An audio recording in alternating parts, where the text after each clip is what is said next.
I'll be speaking on Patel's governance, and it will be in two parts. The first part will be of around 30 to 35 minutes, in which I'll be speaking on Patel's municipal years that he began his career with from 1917 onwards. This will be the first part, and then in the second part, we will be speaking on or discussing the cooperative movement that he initiated, the trade union, the Amul, etc., movements that he began.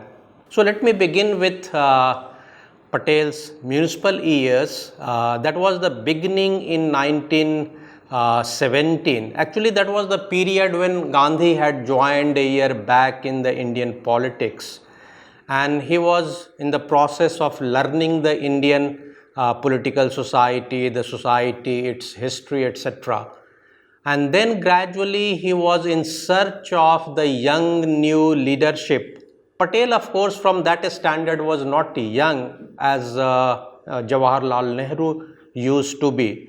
Born in 1875-76, officially 31st October 1875, but unofficially his biographer says that he was born in around April last May first week 1876. So by the time he joined politics, he was a very successful lawyer. By the time he joined politics in 1917, we find that he was already 35 plus years old, or more in fact. 1875 to 1970 means 32 years, etc. So comparatively in that way, the others were much younger, like Nehru or Rajendra Prasad, etc. The leadership which took over subsequently in independent India in different posts as president or prime minister. He was a member of the Gujarat Sabha, a club, and then a successful lawyer. He was invited to challenge the newly appointed municipal commissioner, Mr. Shildi, because Shildi had a reputation of being an ICS and arrogant, not listening to the Indian leaders, not listening to the problems of the Indian society. And then we find that just a year or two before, the Bombay presidency had changed the municipal acts in which the ICS officers were appointed as the municipal commissioners. So the idea was the income tax or the monetary financial part to be under the control of the Indian civil servants officers, ICS officers. Then even the municipality which had come under the Chelmsford reforms after 1917, which had made the electoral politics more democratic. Even that was the British government, the colonial state tried to control it in 1917 onwards after the enactment of the laws. So to neutralize ICS officer, at that time the chairman of the Ahmedabad Municipal Corporation, because he was practicing lawyer in or barrister in Ahmedabad, Patel. So the chairman of the municipal board at that time thought that only one man who could neutralize or who could control or who could regulate the functioning and behavior of Mr. Shildi, the new commissioner, will be Patel. So he invited Patel to join the municipality, contest the by-election and join the municipality. Patel agreed on the ground that his lawyership, his practice won't get disturbed because this was the services which could be done even after practicing his law. And he was a very successful lawyer. So at that point of time in 1916 or 17, he was not in mood to leave his practice and not in mood to join the politics, practice and politics both. But unwillingly he agreed because the chairman of the municipal board of Ahmedabad was his friend. And these lawyers were the reputed Indian citizens of the time. They were in the civic leaderships or in the even emerging political leaderships. It was a time when Tilak was at his peak of politics, home rule movement, etc. Didn't make much of a headway, but then the acts, 1917 acts or the announcements that were made by the colonial state, that was considered as a step ahead of what was existing before. So it was the result of the home rule movement. Remember in 1917, in pre-Gandhian years, the political movement was mostly in urban centers, state capitals, urban centers. It was yet to be a mass movement the way 1942 Quit India movement was there, or 1930 civil disobedience movement was there, or 1920 non-cooperation movement was there. The movements under the leadership of Gandhi, which subsequently it became once Gandhi took over. But before that, it was even difficult to gather 6,000 or 8,000 even signatures from the Indians. So colonial state was in absolute command of the situation by the time Patel joined politics. Politics means essentially the Ahmedabad municipality. So he contested by-election in 1917 January, but someone challenged it and the election was cancelled. Sooner in April, again a by-election situation emerged. He contested it and he won unopposed. In January, when he had contested the election, by-election, he had won by a single vote.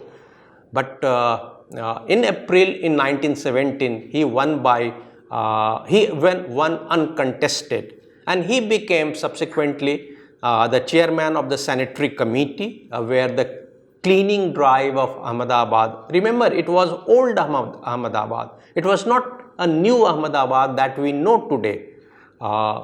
Ahmedabad in 1917 was mostly confined to the old Fort Town area, where it was highly congested.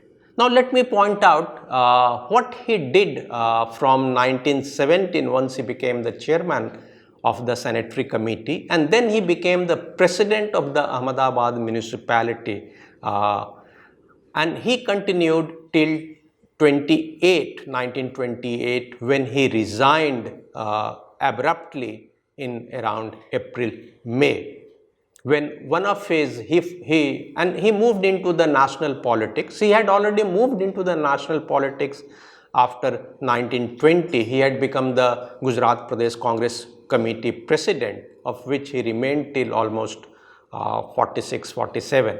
He became the deputy prime minister. This is one that the sanitary, the clean, because the plague had broken out immediately after he took over in 1718. Plague in Ahmedabad. So that was one. The second was the water supply problem. Electricity that he provided, widened the road, then acquired first time the land of the peasants on a non-cooperative, for the cooperative society, created a cooperative housing society flats. So some of these were the new ideas that he applied. But most importantly, the method of his governance was, I will highlight here, couple which we must learn.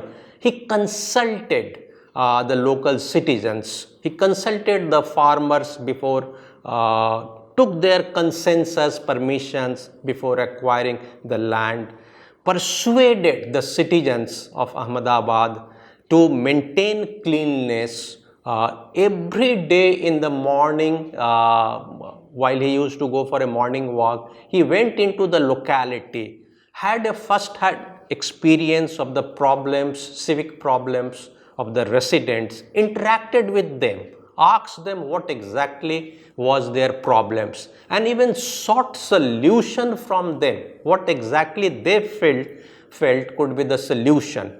So this was one way of their governance. It means consultation, seeking suggestions from the residents, the citizens, making everyday visit. It means the responsibility, the challenges of governance. It was not a comfortable life. He had not accepted the responsibility for a name and sake or for a comfortable life. It was once he accepted the challenge, the problems were to be sorted out, the solutions were to be found, and he struggled till he finished for the solution. So this was something very interesting part of his governance. We saw in 27 again the flood came, unrelenting heavy rain for 48 hours. A lot many of the people were affected by it. One can imagine that he could have hidden himself. He would not have moved anywhere during the rainy season or rainy time. He could have hidden himself had some of his friends suggested to him that plague will affect you while you are moving around in the town and getting the septic tanks or the sewers cleaned. The plague will affect you. But he didn't listen to their advice. He said, I have taken a responsibility and that's my job to sort out the problem. I must have a upper hand control over the plague. And within 2 to 3 months, the plague was controlled. He mobilized the local citizens, the services of the municipality. But the third part, which I'll be speaking here, he took into confidence the officers, the staff of the municipality, which was new at that point of time, that the staff is being invited at his residence for a cup of tea. Till that time, no one had done it. The chairman of the sanitary committee inviting at his home the staff of the municipality, Ahmedabad municipality, and he discussed with them the problems and the solutions that he sought from them. So that boosted the morale of the staff. First time it's happening. Similarly, he invited in another meeting the councillors of the municipality, talked to them, motivated them that they are the leaders, the civic leaders. It's their responsibility to sort out the problem, seek the solution from the residents themselves, because they have taken the responsibility. So building up confidence in his leadership by the staff, the civic staff of the municipality, that was something very interesting, that the leadership of his commanded the confidence of the staff. So the local political leadership, that is the councillors, the administrative staff, and the citizens of Ahmedabad municipality. So all the three segments of the Ahmedabad municipality were taken care of. Their confidence was won, and with their support he could sort out their problems. So plague was won when they sorted out, overcame the problem, made the cleanliness as their Swachhta mission, as his mission, then electrified the town. By 1927-28, when he resigned from the municipality, he moved into the more responsibility of Congress Parliamentary Board. Half of the Ahmedabad municipality was electrified. Then piped water. Imagine a city or a town, an industrial town, where the cotton textiles was factories were there in large number, and the laborers were staying in those localities. a clean town, then a town where the piped water is there in every home, parks were there. Another major feature of his governance was education, the school education, the municipal education. The syllabus that was framed was made nationalistic. Earlier, the syllabus was made by the British colonial administration which used to pay salaries to the teachers. So the control over those teachers, the control over the funding, the finance aspect, and the control over the syllabus through which the Indian minds, the students of Indian minds were colonized. Patel successfully decolonized this one important area of the municipality, that was the schools, where the students from the younger age had their nationalistic syllabus. The teachers were under the control of the municipality, where the Indians were the chairman of the municipal board or the sanitary committee. So, a school was another important aspect where we find that Patel left his imprint.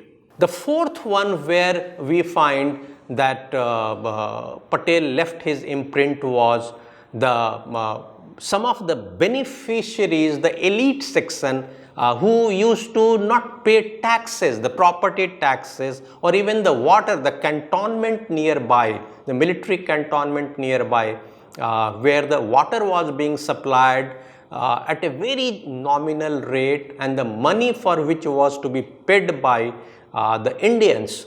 So he asked the cantonment to pay the entire money that they use, and with not a nominal rate, but with the market rate or the rate on which the other Indian citizens are paying the money for the benefits. And he succeeded.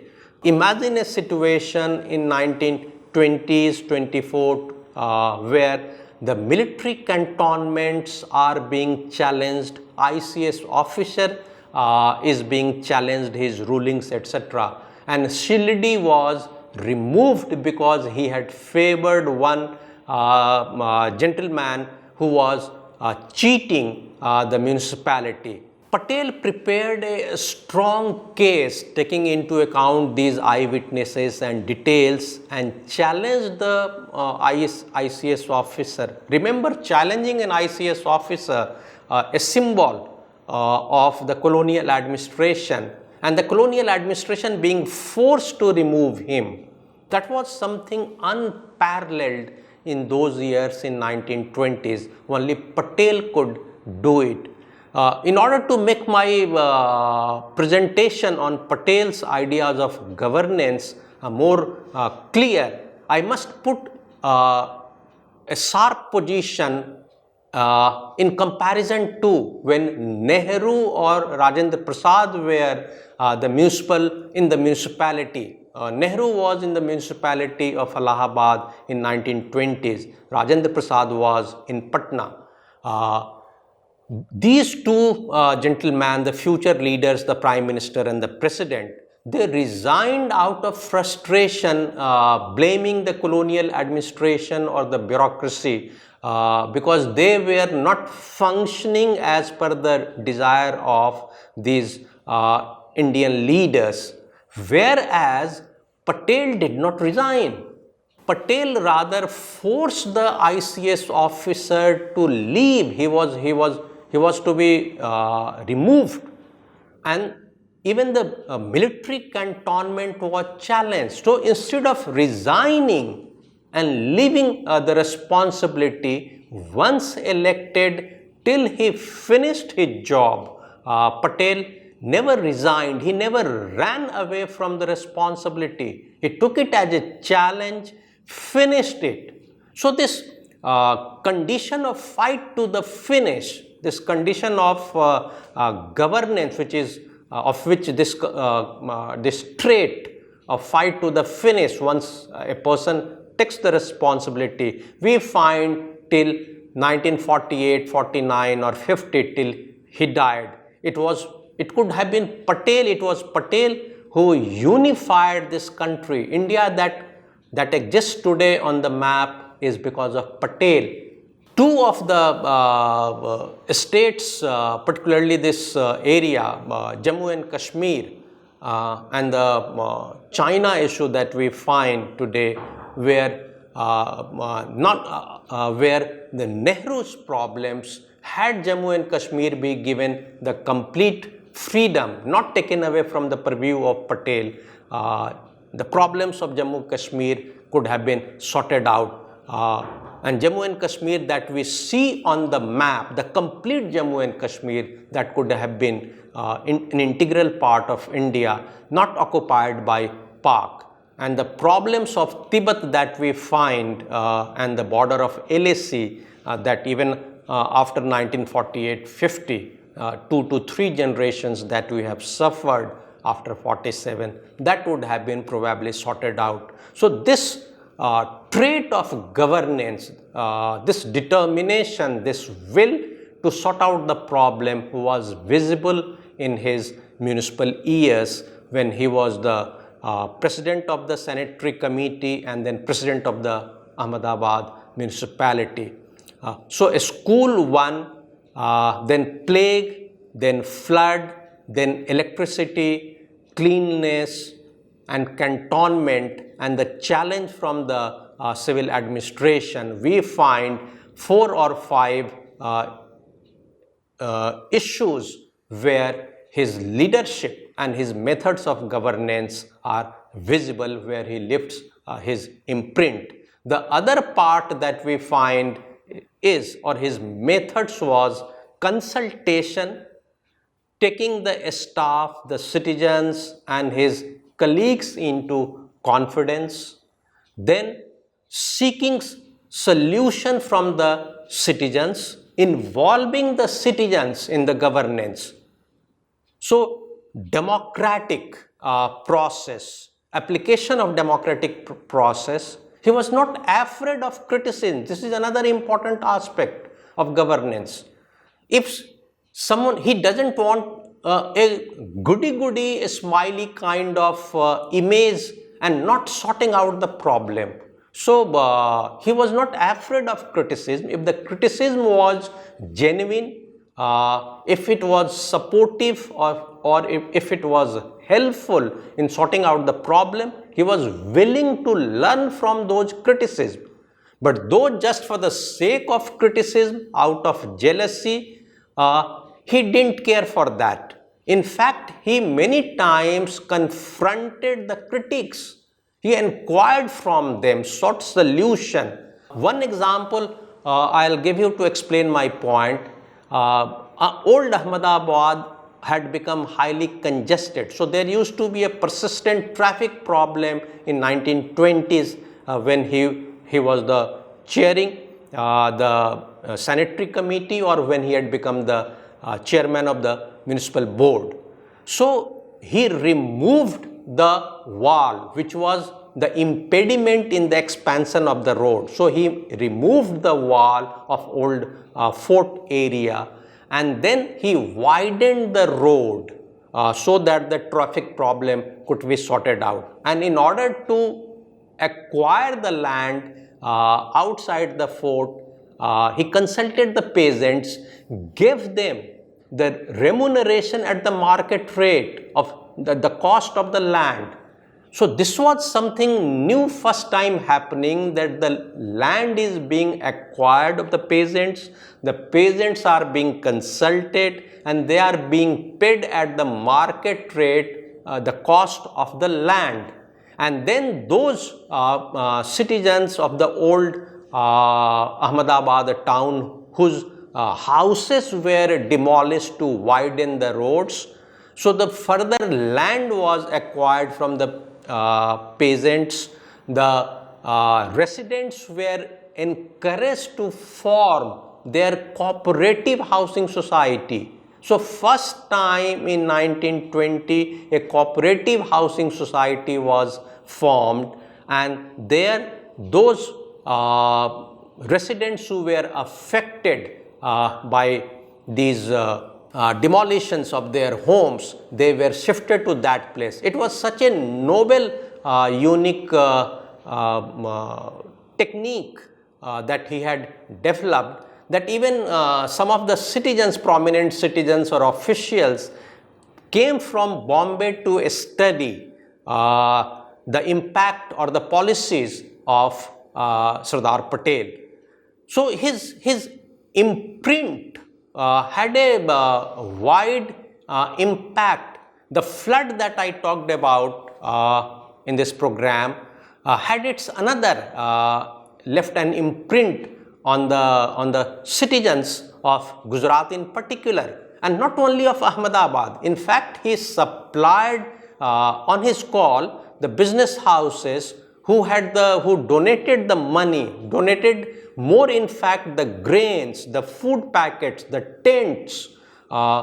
Some of them who thought to that by donating the money the problem could be sorted out. He requested them, in fact, instead of donating the money, the grains could be or tent could be supplied to the victim. So within a week or 10 days, the impact of the flood was minimized, and it was far beyond Ahmedabad. In fact, it went up to Baroda, etc., the beneficiaries, and he created a voluntary group. So always a voluntary group ready to help the people, the citizens of Gujarat. So this was something new and unique of the time, that a leadership commanded the respect and the support, wide support in Gujarat. So these were some of the lessons that we can learn from Patel's municipal years for the 10 years, from 1917 to 1928. In 1923, approximately for 1 year, the application of the municipal act was suspended, but when again it was restored from 1924, he had become the president of the municipal board, and then some other measures he took over that we have discussed, first as a sanitary chairman of the sanitary committee, and then as a municipal board. So here I end my first topic and the learning experience of governance from Sardar Patel during the initial years. But simultaneously, he had also moved into the national politics from 1920 onwards. But he did not leave Ahmedabad municipality almost for 10 years while simultaneously doing the service of the Congress, of the nation, while participating in the non-cooperation movement and later on in the civil disobedience movement. Thank you very much.